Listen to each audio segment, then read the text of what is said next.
السلام علیکم ورحمۃ اللہ وبرکاتہ۔ بسم اللہ الرحمن الرحیم۔ الصلاة والسلام علی اشرف الانبیاء والمرسلین نبینا محمد وعلی آلہ وصحبہ اجمعین وعلی من تبعہم بإحسان الی یوم الدین وبعد، فاعوذ باللہ من الشیطان الرجیم۔ قل لا املک لنفسی نفعا ولا ضرا الا ما شاء اللہ،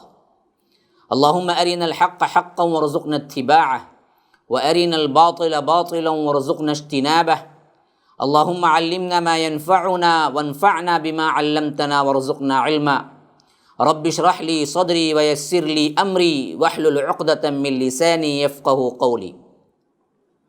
برادران اسلام، واجب الاحترام بزرگوں، دوستوں، عزیز ساتھیوں، العقیدۃ الاسلامیہ، اس عنوان کے تحت عقیدہ اسلامی کیا ہے، کیسے ماننا ہے رب کو، اور رب العالمین ہمیں کون سا عقیدہ محمد الرسول اللہ صلی اللہ علیہ وسلم کے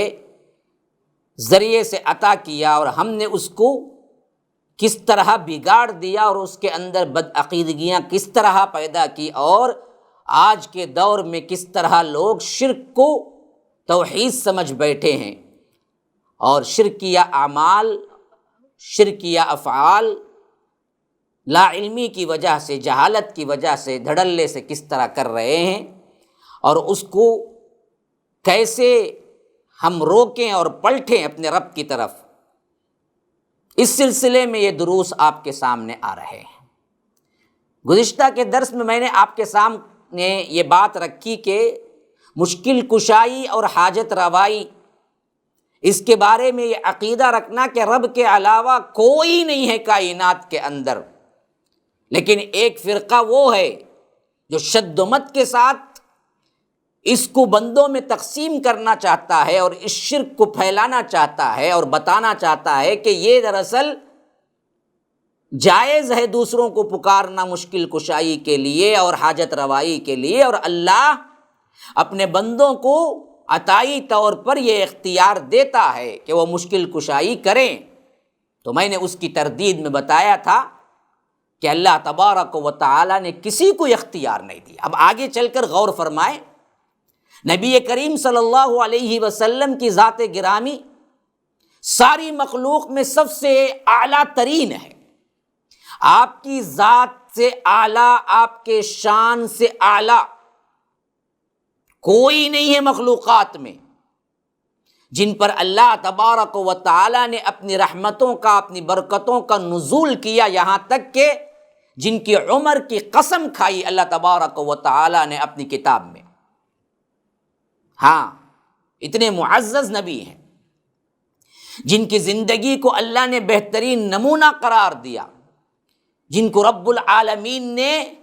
جسمانی حیثیت سے کائنات کے تمام چیزیں بتائی، اسرا معراج کروایا، یہ فضیلت ہے۔ جن کی اطاعت کو اللہ کی اطاعت، جن کی نافرمانی کو اللہ کی نافرمانی قرار دیا، جن سے آگے بڑھنے کی اجازت نہیں ہے کسی کو۔ آپ صلی اللہ علیہ وسلم جیسا نہ کوئی اس کائنات میں آیا، نہ قیامت تک آئے گا، نہ آپ جیسا مقام کسی کو ملا، نہ قیامت تک ملے گا۔ اللہ تبارک و تعالی نے خود کہہ دیا کہ آپ کا ذکر ہم نے بلند کر دیا ہے۔ الم نشرح لک صدرک ووضعنا عنک وزرک الذی انقض ظہرک ورفعنا لک ذکرک۔ ہم نے آپ کا ذکر بلند کر دیا، تو پھر کون ہے جو اللہ کے رسول صلی اللہ علیہ وسلم کے ذکر اور ان کی بلندی میں کوئی کمی کر سکے؟ لیکن اس کے باوجود مشکل کشائی کا اختیار نہیں دیا، اختیارات میں شریک نہیں کیا، اور یہ رب العالمین خود کہلوایا اللہ کے رسول صلی اللہ علیہ وسلم سے خصوصیت کے ساتھ۔ کیوں؟ معلوم تھا آنے والے لوگ غلو میں آگے بڑھ کر، حد سے تجاوز کر کے یہ رتبہ جو الوہیت کا ہے نبی کو دیں گے۔ اس واسطے فرمایا سورہ اعراف سورہ نمبر 7 آیت نمبر 180 پر 8، قل لا املک لنفسی نفعا ولا ضرا الا ما شاء اللہ، آپ فرما دیجئے اللہ کے رسول صلی اللہ علیہ وسلم، میں لا املکو یہاں پر انا کا صیغہ، املکو، میں تو اپنے نفع و نقصان کا بھی مالک نہیں ہوں، لا املکو، میں اپنے دوسروں کا کیا نفع و نقصان دور کر سکتا ہوں، میں اپنا نفع و نقصان دور کرنے کا بھی میں مالک نہیں ہوں سوائے اس کے جو اللہ چاہے، الا ما شاء اللہ یا رب۔ اور اسی طرح فرمایا یہی الفاظ ٹھیک ٹھیک صرف نفعا ضرن کا بدل ہوا ہے سورہ یونس سورہ نمبر 10 آیت نمبر 49 میں، وہاں فرمایا کہ قل لا املک لنفسی ضرا ولا نفعا الا ما شاء اللہ، اللہ کے رسول صلی اللہ علیہ وسلم آپ کہہ دیجئے میں اپنی ذات کے لیے بھی کسی نقصان اور نفع کا اختیار نہیں رکھتا مگر وہ جو اللہ چاہے، میں نہیں رکھتا اپنی ذات کے لیے تو دوسروں کا کیا، اللہ کے رسول کو یہ اختیار نہیں تو پھر کسی اور کا کیا۔ 2 آیات ہیں جس میں اللہ کے رسول اپنے آپ سے کہتے ہیں میں کہتا ہوں، صرف الفاظ کی تبدیلی ہے۔ اعراف میں جب آیا تو فرمایا کہ لا املک لنفسی نفعا ولا ضرا، نفع اور نقصان، نفع پہلے آیا نقصان بعد میں آیا، اور یونس میں جب آئی وہی آیت تو صرف اتنی تبدیلی ہوئی ہے کہ لا املک لنفسی ضرا ولا نفعا، نقصان اور نفع کا مالک نہیں ہوں۔ پہلے فرمایا کہ پہلا کیا آیا تھا، نفع اور نقصان کا مالک نہیں ہوں، دوسری آیت میں فرمایا کہ نقصان اور نفع کا مالک نہیں ہوں، دونوں طرف آگے پیچھے بدل کر کے اللہ تبارک و تعالی نے اپنے حبیب کو کہا کہ آپ اپنے سے کہیے میں اختیار نہیں رکھتا، لوگوں کو کہہ دیجئے اللہ کے رسول کو اختیار نہیں ہے تو پھر کون مائی کا لال ایسا ہے جو یہ کہہ سکے کہ مجھے اختیار مل گیا، کوئی نہیں ہے۔ اللہ کے رسول کو نہیں ملا تو اللہ کے رسول کے امتیوں کو کہاں سے مل گیا، ان کے ولیوں کو کہاں سے مل گیا، علی حجویری کو کہاں سے مل گیا، موسیٰ شاہ قادری کو کہاں سے مل گیا، کالے شاہ ولی کو کہاں سے مل گیا، عبد القادر جیلانی کو کہاں سے مل گیا، کہاں سے تم بنا کے لائے حضرت علی مشکل کشا؟ کون؟ اللہ کے رسول نہیں ہے تو علی رضی اللہ عنہ کیسے مشکل کشا بن گئے؟ یا حسین کے نعرے اللہ کے رسول صلی اللہ علیہ وسلم کو نہیں تو نواسے رسول کو کیسے مل گیا وہ اختیار؟ اچھا ایک بات اور اس میں گمراہ کرنے کے لیے ٹویسٹ کرتے ہیں، بات کو کیا ہے، ایسے معنی پہناتے ہیں جو یہودیوں کی خاص صفت ہے، یحرفون الکلم عن مواضعہ، معنی تبدیل کرتے ہیں، وہ تو آیتیں ہی تبدیل کر دیتے تھے لیکن اللہ نے قرآن کو محفوظ کر دیا تو یہ طبقہ جو مانتا ہے کہ مشکل کشا اللہ کی طرف سے بہت سے لوگ ہیں اور انبیاء بھی ہیں اولیاء بھی ہیں، انہوں نے ان آیات کو پڑھ کے جب دیکھا کہ یہاں ان کی دال گلتی نہیں ہے تو انہوں نے کیا کیا کہ ایسے الفاظ سے اس کی تردید کی، ایسے معنی پہنائے جس سے وہ مراد ہی نہیں ہے۔ اب آئیے اس میں ایک سوال یہ اٹھتا ہے، جب یہ آیت پڑھ کے ہم کسی ایسے شخص کو جو کہتا ہے کہ مشکل کشا اللہ کے رسول ہیں تو کہتے ہیں کہ بھائی اللہ تعالیٰ کے لیے غور کرو، یہ اللہ کا کلام ہے، اس میں صاف اللہ کہہ رہا ہے کہ اپنے نبی سے، اور اب نبی کہہ رہے ہیں کہ اللہ کے علاوہ کوئی مشکل کشا نہیں ہے، کوئی نفع و نقصان دینے کا اختیار نہیں رکھتے، تو جواب یہ دیا جاتا ہے ارے یہ تو دراصل اللہ کے رسول نے اپنے عاجزی کے طور پہ کہہ دیا۔ اللہ کے رسول کی تواضع انکساری اتنی تھی کہ اللہ کے رسول نے کہہ دیا تواضع میں کہ میں نفع و نقصان کا اختیار نہیں رکھتا ہوں،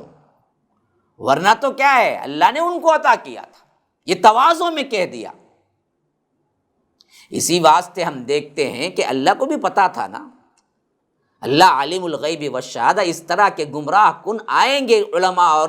صوفیاء اور اس طرح امت کو بہکائیں گے، خود ساختہ مذہب کریں گے، اپنے طور پر ایجاد تعویلیں کریں گے، تو اللہ تبارک و تعالی نے اس بات کو بھی سمجھا دیا کہ یہ بات یہ نہیں ہے کہ عاجزی کے طور پر کہی گئی، بلکہ رب نے یہ اعلان کیا سورہ جن سورہ نمبر 72 اور آیت نمبر 21، فرمایا کہ قل انی لا املک لکم ضرا ولا رشدا، آپ کہہ دیجئے کہ بلا شبہ میں تمہارے نقصان کا اختیار رکھتا ہوں، نہ تمہارے کسی بھلائی کا۔ یہاں دراصل کیا ہے، اللہ کے رسول صلی اللہ علیہ وسلم نے اللہ تبارک و تعالی سے کلام کر کے کہہ رہے ہیں، گویا کہ ایسا صیغہ لایا یہاں پر اللہ کے رسول خود نہیں کہہ رہے ہیں، بلکہ اللہ تعالیٰ کہہ رہا ہے کہ آپ کہہ دیجئے، تواضع میں نہیں، حقیقت یہ ہے، اس واسطے کہہ دیجئے میں نہ تمہارے نفع کا اختیار رکھتا ہوں، نہ یہاں پر کیا ہے تمہارے نقصان کا، کیونکہ عاجزی کا جملہ اپنی طرف سے ہوتا، جیسا کہ قل لا املک لنفسی میں دیکھے، لیکن یہ جملہ عاجزی کا نہیں، یہ تو اللہ کے رسول صلی اللہ علیہ وسلم کا کلام نہیں ہے نا، یہ اللہ کا کلام ہے، تو اللہ کہہ رہا ہے کہ تم کہہ دیجئے، میں نہیں رکھتا، تو یہاں پر عاجزی کا سوال ہی نہیں، رب نے دراصل کہا کہ آپ کہہ دیجئے، آپ کو اختیار نہیں ہے، یہاں عاجزی کا سوال ہی نہیں ہے۔ اب ضد ہٹ دھرمی کا کوئی علاج نہیں، اتنا سب کچھ سامنے رکھنے کے باوجود انسان حق قبول کرنے کا ارادہ کرتا ہو تو یہ چیز، یہ آیت اس کے لیے صراحتاً کافی ہے، لیکن ہٹ درمی اور ضد میں ہے تو اس کے لیے کوئی دوا آج تک ایجاد نہیں ہوئی ہے، کوئی دلیل وہ نہیں مانتا ہے۔ نفع و نقصان تو دنیاوی معاملات میں بھی ہو سکتا ہے نا جی، اللہ کے رسول صلی اللہ علیہ وسلم نے جس کاس کے لیے اپنا تن بندھن لگایا ہدایت کے سلسلے میں، اس میں بھی عطا کرنا ڈائریکٹ، جیسے رب ہدایت دیتا ہے اس طرح اس کا بھی انکار اللہ تبارک و تعالی نے اللہ کے رسول صلی اللہ علیہ وسلم سے کیا۔ آپ سب کو واقعہ یاد ہے جب ابو طالب اللہ کے رسول صلی اللہ علیہ وسلم کے چچا بہت ہی تکلیفیں اٹھائے تھے اسلام کے لیے اور بہت چاہتے تھے اللہ کے رسول کو، لیکن آخری وقت میں اللہ کے رسول نے بہت کوشش کی کہ وہ کلمہ پڑھ لیں، لیکن انہوں نے کلمہ نہیں پڑھا اور کفر ہی پہ مر گئے۔ تو اللہ تبارک و تعالی نے یہ آیت اتاری، سورہ قصص سورہ نمبر 28 آیت نمبر 56، فرمایا کہ انک لا تہدی من احببت ولیکن اللہ یہدی من یشاء وہو اعلم بالمہتدین۔ اللہ کے رسول صلی اللہ علیہ وسلم تحقیق جس کو چاہیں آپ ہدایت نہیں دے سکتے، بلکہ جس کو اللہ چاہے ہدایت دیتا ہے، اور اللہ ہدایت جو پانے والے ہیں، جن کو ہدایت دینا ہے، اس کو خوب جانتا ہے، جن کو دینا ہے ان کو دے گا اللہ، آپ کو اختیار نہیں ہے۔ اور اسی طرح فرمایا سورہ توبہ سورہ نمبر 9 اور آیت نمبر 51، قُل لَن يُصِيبَنَا إِلَّا مَا كَتَبَ اللَّهُ لَنَا هُوَ مَوْلَانَا وَعَلَى اللَّهِ فَلْيَتَوَكَّلِ الْمُؤْمِنُونَ۔ آپ کہہ دیجئے ہمیں ہرگز کوئی مصیبت نہیں پہنچ سکتی سوائے اس کے جو اللہ نے ہمارے حق میں لکھ دی ہے، وہ پہنچ کر رہے گی، اور وہی ہمارا کارساز ہے، اور مومنوں کو اللہ ہی پر بھروسہ کرنا چاہیے۔ اچھا، حدیث میں اللہ کے رسول صلی اللہ علیہ وسلم کون سا عقیدہ دے رہے ہیں؟ دیکھیے حدیث کے اندر اللہ کے رسول صلی اللہ علیہ وسلم نے فرمایا کہ وَاعْلَمْ، جان لو یہ بات، أَنَّ الْأُمَّةَ لَوِ اجْتَمَعَتْ عَلَىٰ أَن يَنفَعُوكَ بِشَيْءٍ لَمْ يَنفَعُوكَ إِلَّا بِشَيْءٍ قَدْ كَتَبَهُ اللَّهُ لَكَ وَإِنِ اجْتَمَعُوا عَلَىٰ أَن يَضُرُّوكَ بِشَيْءٍ لَمْ يَضُرُّوكَ إِلَّا بِشَيْءٍ قَدْ كَتَبَهُ اللَّهُ عَلَيْكَ، ترمذی حدیث نمبر 2516 2516،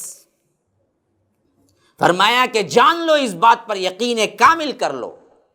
پوری امت جمع ہو کر تمہیں نفع پہنچانا چاہے نہیں پہنچا سکتی سوائے اس کے جو اللہ نے تمہارے حق میں لکھ دیا ہے، اور اگر پوری امت جمع ہو کر تمہیں نقصان پہنچانا چاہے نہیں پہنچا سکتی سوائے اس کے جو اللہ نے تمہارے حق میں لکھ دیا ہے۔ اللہ کے رسول سکھا رہے ہیں کیسے عقیدہ رکھنا ہے۔ ایمانداری سے غور کرو اس حدیث پر کہ تمام لوگوں کی تردید نہیں ہو رہی ہے کہ کوئی نفع و نقصان کا مالک نہیں ہے، کوئی مشکل کشا نہیں ہے۔ ذرا حدیث کو ایک مرتبہ پھر پڑھو، وَاعْلَمْ، جانو، ان الامۃ لو اجتمعت علی ان ينفعوک بشیء لم ينفعوک الا بشیء قد کتبہ اللہ لک۔ کوئی نہیں پہنچا سکتا کوئی نفع تمہیں، پوری امت بھی جمع ہو جائے اور اللہ تبارک و تعالی جتنا نفع دینا ہے اتنا ہی ملے گا، اس سے ایک رائی کے دانے کے برابر بھی بڑھ کر نہیں ہو سکتا۔ وَإِنِ اجْتَمَعُوا عَلَىٰ أَن يَضُرُّوكَ بِشَيْءٍ لَمْ يَضُرُّوكَ إِلَّا بِشَيْءٍ قَدْ كَتَبَهُ اللَّهُ عَلَيْهِ۔ اللہ پوری امت جمع ہو جائے اور تمہیں نقصان پہنچانا چاہے نہیں پہنچا سکتی، جو تقدیر میں ہے، جو اللہ نے چاہا وہی کچھ ہو سکتا ہے، اس کے علاوہ نہیں۔ جب پوری امت مل کر کسی کا نقصان اور نفع نہیں کر سکتی، کیا امت میں تابعین نہیں شامل ہیں؟ امت میں اولیاء نہیں شامل ہیں؟ صحابہ نہیں شامل ہیں؟ اس کے بعد آنے والے اللہ کے رسول صلی اللہ علیہ وسلم پر ایمان لانے والے جتنے شخص قیامت تک آئیں گے وہ سب کے سب امت محمدیہ میں شامل ہیں یا نہیں؟ کیا اولیاء نہیں شامل ہیں؟ ان سب کے لیے اللہ کے رسول صاف کہہ رہے ہیں کہ اے نفع و نقصان کا کوئی اختیار نہیں رکھتے۔ ہاں، انبیاء کرام کا اسوہ ہمارے سامنے ہے مسلمانوں، جب انہیں مشکل ضرورت پیش آتی تو انہوں نے اپنی مشکلات کو اپنے آپ سے حل نہیں کیا۔ مشکل کشا ہوتے تو مشکلیں حل ہو جاتی تھی نا، خود کر لیتے، لیکن نہیں، اپنی مشکلات میں کس کو پکارا؟ اللہ کو پکارا۔ ان کی مشکل کشائی کس نے کی؟ اللہ نے کی۔ انبیاء کرام علیہم السلام جو کہ اللہ تعالیٰ کے انتہائی مقرب اور پیارے بندے ہیں، یہ بھی سمجھ لیجئے ان پر مصائب کیوں آئے، ان پر تکلیفیں کیوں آئی، اس کے تذکرے میں قرآن کئی جگہ کیا ہے ذکر کرتا ہے، فلاں فلاں وقت میں انبیاء پر بھی مصیبتیں آئی۔ تو مفسرین کہتے ہیں یہ بھی ایک نقطہ ہے، دراصل یہ مصائب آنے کی ایک وجہ یہ بھی ہے کہ ابدیت ظاہر ہو جائے، لوگ یہ نہ سمجھنے لگے کہ یہ اللہ کے مقرب بندے ہیں، ان کو تمام اختیارات ہیں اور یہ ہر مصیبت کو ٹال دیتے ہیں، یہ غلط عقیدہ نہ ہو جائے، اس واسطے انبیاء کو اللہ تبارک و تعالی نے مصائب و آلام میں گرفتار کیا تاکہ لوگ سمجھ جائیں یہ اللہ کے بندے ہیں، الوہیت میں شریک نہیں ہیں، یہ مشکل کشا نہیں ہے، اور اللہ تعالیٰ کے سامنے ان کی عاجزی درماندگی ظاہر ہو، جس سے خود بخود صفات الوہیت کی نفی ہو جائے۔ اور خاص کر ایک جو بات ہے اچھی طرح نوٹ کر لیجئے میری اس بات کو، جو خود مشکل کشا ہوتا ہے اس پر مشکل نہیں آتی ہے، اور جس پر مشکل آئے وہ مشکل کشا نہیں ہوتا۔ جو حاجت مند ہو وہ حاجت روا نہیں ہوتا، اور جو حاجت روا نہیں ہے وہ حاجت مند کبھی نہیں ہوتا۔ اچھی طرح سمجھ لیجیے، جو مشکل کشا ہے اس پر مصیبتیں کیوں آئی،